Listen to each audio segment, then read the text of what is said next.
welcome to my YouTube channel, Happy Project. So, I look a little bit haggard already kasi we ran errands around the town almost the whole day. But today is Wednesday and this coming Saturday is the Halloween, and I've been planning to decorate our garage with a under the sea theme. So, sisimulan ko na siya tonight para uuti-utiin ko every night until the Saturday magde-decorate ako, at saka Saturday the whole day magde-decorate din ako. Tapos, i-open ko na lang yung garage namin para i-welcome ang mga kids. Para hindi na, usually kasi close yung garage, close ang pinto, kakatok pa yung kids. And then, ikaw din naman yung mapapagod na uupo ka, nood TV, tas may kakatok, mag-trick or treat, sarado ang pinto. Alam mo yung bukas sara. So, opening ko na lang yung garage, maghintay na lang ng kids. So, samahan niyo ako mag-decorate. Let's go! So, I started by sketching the patterns, and afterwards, I started cutting it. I'll be doing a few of them, and I will put them on the floor later on, and they will look like seagrass, and this is how one of them would look like. I'm still gonna paint them, but I'm gonna do that on a different day. Tonight is Thursday night, and I will be making jellyfish. I'll be using these bowls as the body of the jellyfish. So now I'm covering it with some Japanese papers, different colors, and then I will put the fairy lights as well, and this is how it looks like. So pretty. Yeah.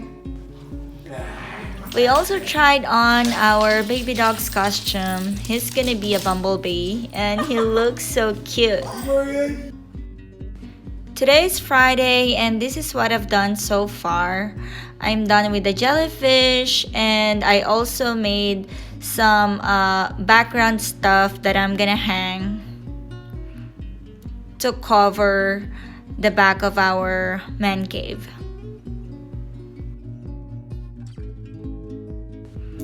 Today is Saturday morning. I started working at 8 a.m. So, ito na yung nagawa ko so far. Pinipaint ko na yung mga floor decorations.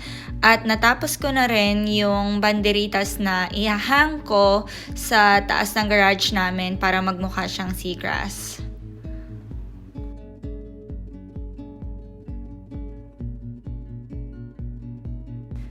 Time check, it's 3 p.m. and I'm almost done. So ito, nagpipaint ako. Gugupitin ko yung ulo niya para makapag-take ng pictures yung mga kids later on. And usually, it would start by 4 p.m. so I only have 1 hour left. These are the candies. We have a lot more na nakatabi. So dadagdagan lang namin siya later i-refill once na mag-empty na siya. Okay, and we're done, and this is our front yard. So, may mga nakasabit na mumu. Medyo nasira na siya. Ayan, fall decoration and Halloween at the same time. So, I've done this like at least 2 weeks ago.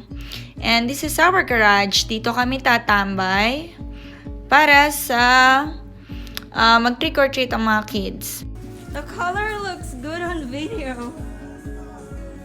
Probably better on mine if you use mine.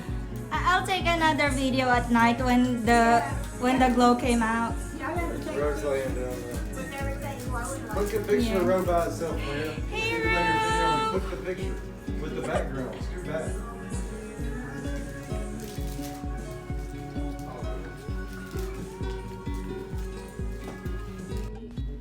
This is how it looks like at night. Supposedly, marami akong ginawang glow-in-the-dark na decorations and effects. Pero, kailangan na buhayin yung ilaw para makita yung mga kids kapag nagpipicture sila. At para, alam mo yun, sobrang dilim kasi. So, hindi din masyadong umepek yung mga glow-in-the-dark decorations namin. Marami din akong hinang na glow-in-the-dark sticks. Hindi din sila masyadong naging halata. But still, I'm happy with how it looks like. Happy din yung mga kids at saka yung mga parents. And it took me at least 20 hours para tapusin ang lahat ng to. I hope you guys enjoyed and have a happy Halloween! Bye!